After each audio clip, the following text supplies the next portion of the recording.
Greetings everyone, welcome to today's episode of Pictures on My Mind. I'm your host Edward Thompson, and today I've been going into all of your side quests. Regular viewers of the show might remember I did a side quest call out.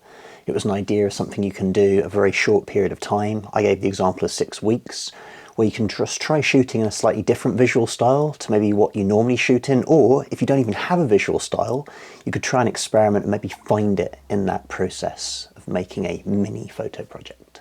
So I've been sent some photos here by Ian. It's part of an ongoing project about Vikings, and my god, I just opened the folder, his wide edit. There's a lot. Is there more? I don't know if there's like 100 here. There's a lot of good stuff. It's medium format, colour square, you know, the kind of stuff I really like. So of course I'm going to like these photos. There's some fabulous portraits with great lighting, some quirky moments, some nice establishing shots. Yeah, just solid stuff, man. Really solid portraits. But the thing that sets you apart as a medium format photographer, which most people don't get, is the reportage moments, you know? A lot of people, they're new to medium format. Maybe they've been doing it 10 years. It takes a long time to be able, especially shooting film here. I'm catching a lot of videos on YouTube where it's some guy being like, yeah, I'm shooting medium format today. I know, it's medium format digital. Yes, it's medium format, but my God, right? That's so much easier. I swear, like if you go somewhere and you have 60 pictures to take all day, respect to the film photographers, okay? You gotta respect them, especially when it's good. And Yano's got some great moments here, shot on medium format film. Like, look at this one of like the spider kid attacking the person laying down. It's very quirky, very fun. Lovely one of the family here, just the way they're sat, the light coming in, really nice framing of the triangular composition. Again, the big wheel in the background, the Vikings in the foreground, joining those elements. Beautiful sunset light here, this big guy with the beard, look at it gleaming in the background. It's like golden hour, obviously reflecting off something, maybe to give that even light. Maybe there's a tent here doing that for him, but wonderful. Yeah, fun, like people laying down after the battle. I first photographed some kind of Wild West history event back in like 2004, and I always thought it was interesting that people laying on the ground, again, makes for interesting pictures. I like this stop sign. This is a battlefield displays. I think that's interesting. That adds to it. Again, the Vikings here on the mural. Again, interesting, the empty chair. I've done loads of work on living history events that you haven't seen because I pulled all the work off my website years ago when I started making photo books, but I do have a couple of books up my sleeve of like living history subject matter. A lot of it's been done, of course, but a lot of it's not very good. But yeah, for me, there's some good stuff here. I like this one. There's the boy like showing off the little wood whittling, whatever he's doing is an axe. I can't see on my computer here. And the boy's got like a faux hawk kind of looking on. That's kind of fun, isn't it? These battle scenes are nice. This is a tricky one. This is great. It's square format, but the way it's all busy in the foreground, the spear coming across the white shields drawing the eye, but then you can see it curving around to the back, and in the background the portaloos, and behind that the houses. Wonderful use of depth. Looks like he got high taking that photograph. And if you like getting high and photographing, I've got a whole video for you to check out from a few months back, so there should be a link appearing for you to check that out now.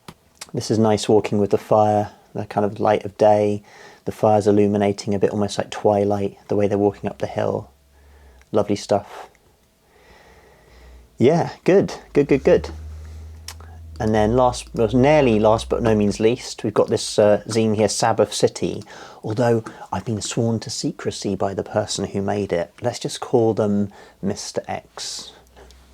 Now we should find a Black Sabbath related name for them because it's called Sabbath City. And obviously the passing of lead singer of Black Sabbath, Ozzy Osbournes, obviously something was going on in commemoration, and that's what this anonymous photographer photographed. What's a good, in the comments, write me a good name for an Ozzy Osbourne themed anonymous photographer. Let me know. Oh, the Wizard, that's a good one. Call him the Wizard. 1st of July, Birmingham is celebrating its role, let me zoom in here. Birmingham is celebrating its role as the birthplace of heavy metal of the summer of Sabbath, culminating in Black Sabbath's final ever concert, Back to the Beginning. As a local fan, someone lucky enough to work at the event, it was incredible to witness people around the world. Oh, he was still alive at this point. Well, that's really interesting. So a lot of photos on this first spread with numbers next to them. I got to say, man, don't really like this layout. It's very, very busy. It's very, very tight. Like if you kind of put a lot of photos together in a zine or a book, sometimes it might work if they're quite simple compositions, but these are all, apart from even the writings, there's a lot of words on it. There's a lot going on. I mean, just that main shot that's really drawing my eye is the picture of Ozzy on the board in the background, the word station and these guys having a chat. And then also, I hadn't even noticed it till I zoomed in, this one with the reflection. Is it a mirrored ceiling? Yeah, reflecting it below and the two figures walking in. Very nice. The crown shot here with the photos on again, it's not as good. So like just in this shot, I'd say, you know, you maybe keep the two at the top and lose the others. I like this portrait here, that's fun. But again, just looking at this double page spread here, you've got 1, 2, 3, 4, 5, 6 photographs. And again, it's a common kind of error with people getting into photo book publishing and zines for the first time. You've got all these pages, it's costing you money to print, so you just think, yeah, shove them all in there, but it just gets very cluttered. And I know you might see that in magazines, that you remember magazines, guys? Remember people used to buy printed magazines? Anyway, it just makes it really dense. And I feel like there's a better way of doing this, where you just you pick the images that sing and you just give them space. Don't be afraid of just having one photograph on a double page spread. That can work really well. I like the wall here with the word Black Sabbath. I feel like could have been tighter. There's another one of the wall again. I like this guy wiping the eye. Is that the guitarist? But then it's the same guy on the right. So again, just a bit of an edit, just edit down. Like this guy waving his hands with the funny Black Sabbath shirt. That's cool. What we got? Some passes here. Okay, yeah. You know, really wide angle shot of the crowd, and it's distorted quite a lot around the edge. You can probably save that a bit, but they're so distorted on the edge here. But I like the sense of scale. I love that you caught the ball bouncing. That's good.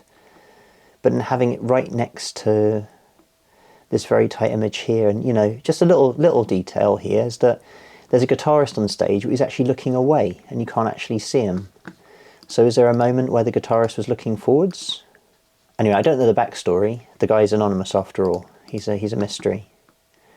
I prefer, yeah, this one of the crowd's good, but again, it's just the angle. You can't really make them out. It's the side of their heads. Now look at this. This is it. Dude, if you've ever been to a gig, hopefully some of you might remember live music. It was a thing young people used to do. They used to go to gigs. Anyway, this shot, this is it. This is the best shot I've seen so far. I think out of all the things I've reviewed today, this is my favourite photo. This is incredible. There's so much going on. Again, it probably would be Instagram death because you see this small, but I'm looking full screen now on my monitor. What's going on? Bang. You've got all these lights at you, starbursting, amazing. Underneath that, you can see a figure outlined, and it's Ozzy sat in a giant throne holding the microphone. You can see his profile now in 2 monitors, and you've got this almost infinite abyss of people and their silhouettes outlined with their fists in the air and their hands and their heads. It feels like you're there. This feels like one of those things where, let's not get into the photo theory too much, guys, but it feels a bit like what Sigmund Freud might refer to as screen memory. It's the idea sometimes some of your memories could be a false memory, something like from a film or a story or something you were told that then becomes your own memory. Like looking at this image, I love it because it feels like I was there. Fantastic, man. Really good anonymous Sabbath photographer, you. Oh, look at you. You've got another good one now. This is great. I love this one of the guy with the hands in the air doing the devil horns. Kind of cool. And the woman's doing We're Not Worthy, We're Not Worthy. Again, being a bit old. It was called Wayne's World. Wayne's World. It was a very popular a series of sketches on Saturday Night Live, which became a movie with Dana Carvey and Mike Myers. But again, great. And again, this one, look at the light beams coming off. I'm very confused now in that those first few shots, maybe you wanted to get in because you were telling the story of like this gig, but like, you didn't need as many. Like, this is it. I hope there's more like this in it. And I think you know it too, anonymous Sabbath photographer, because you've made these each have their own page. Even still, I would say the one I left before would deserve to be on a page on its own. What's all this? Are they beer mats? Ozzy. Are they Ozzy beer mats? Yeah, maybe they're Ozzy beer mats all thrown on the floor. Weird. That's cool though, good detail. This guy again with the glasses and the light. I feel like you could crop into him a bit, but no, he's still good, and that would be good printed big. Fantastic. This is really important, man. If this was this is his last gig before he passed away. This is great that you got this. So there's the guitarist. I think that's the guy missing all the fingers, right? But is still rocking it. That's really cool. I love it. If you look at the bottom, there's a photographer, and he's just photographing at the floor. What's he doing? What's he pointing his camera at? What's going on there? Well done. So anonymous photographer, back to the beginning, that's right. You somehow got a really nice high vantage point. Get you high. And you've got that really cool cool overview. And you waited for like the pyrotechnics or something to go off. That's fantastic. Was that firing beer mats at people? Is that what those things were on the floor? They firing beer mats? Yeah, maybe they were. Exploding beer mats at people. And that's it, I guess. Oh no, 22nd of July. Oh, 17 days after the concert. He's dead. Yeah. Prince of Darkness. And all this murals now, this stuff being laid down. Wow, that graffiti of him and the flowers, that's fantastic. The woman with, the woman kneeling down with a rose. So again, you've kind of, there's some good stuff here, but you've fallen back into that trap of you just tried to stuff in too many images. Like, look at this one of thank you for the music, rip, and then another note below. So again, just a little edit. You could really edit this down. It could be 30th of July, 25 days after the concert. Oh, I like you're doing your Joseph Koudelka at the invasion of Prague, looking at your watch moment. I'm not sure if it is quite on the same magnitude, or even if you get that reference, a mysterious anonymous photographer you. Yeah, okay, yeah, and it's the funeral procession. There they go. And there's the car going by. There's some people sat up, people holding phones. But yeah, it's so busy, man. You've got too many photos here, but there are some good ones nestled in it. I like this one of all the hands. This is great. Again, you do busy well. I appreciate this. So the car's there, the hand clapping, mid-clap, people leaning out of the window, people holding their phones up. That's good. The one next to it, I'm not sure about that one. Or any of these ones of the people leaning on posts, people stood there, the word fab, hands on their shoulders. I don't know. I think maybe there's some other ones. And then you put the numbers in and then captions. I'm not sure what's happening with zine here though, but that's like, or is it a PDF? But yeah, you've got that kind of printed on the inside cover. You'd actually need a back cover to this if it was going to be a zine. But yeah, all in all, some really good stuff there, mysterious photography, you. But I feel like you need to edit it down. But yeah, you've definitely got some great moments there. And obviously to have been in that moment. If you did have any photographs of him more on stage, or maybe it's just from the angle where you're at, you couldn't quite pick him out. Maybe he stayed sat in the chair the whole time. But yeah, solid stuff. Now, what have I done? So obviously it was sort of spearheaded by a little project I was doing, photographing kind of locally around like the coastline, and that's what kicked this all off. And I shared some of those photos to my channel members.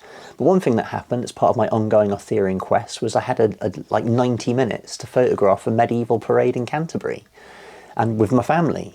And what was really fun for me was like, I got there, I started photographing, and I saw my girls, my wife, and they were hanging out too, you know, everyone getting ready for the parade, and then they got involved. So my two little girls were dressed up and started marching along in the parade as well. So it was a fun 90 minutes, and I was able, I'd say, to get a pretty good solid 20 photos. And yeah, obviously there's just nowhere for them to go, because, you know, photojournalism's kind of dead, and you know, you don't get to do that anymore. But the good news is, as I said, and you probably know this about me already, I do long form projects. I'm going to put those photos into a nice big photo book at some point of a project I've been working on for a couple of years. But yeah, not bad for 90 minutes, right?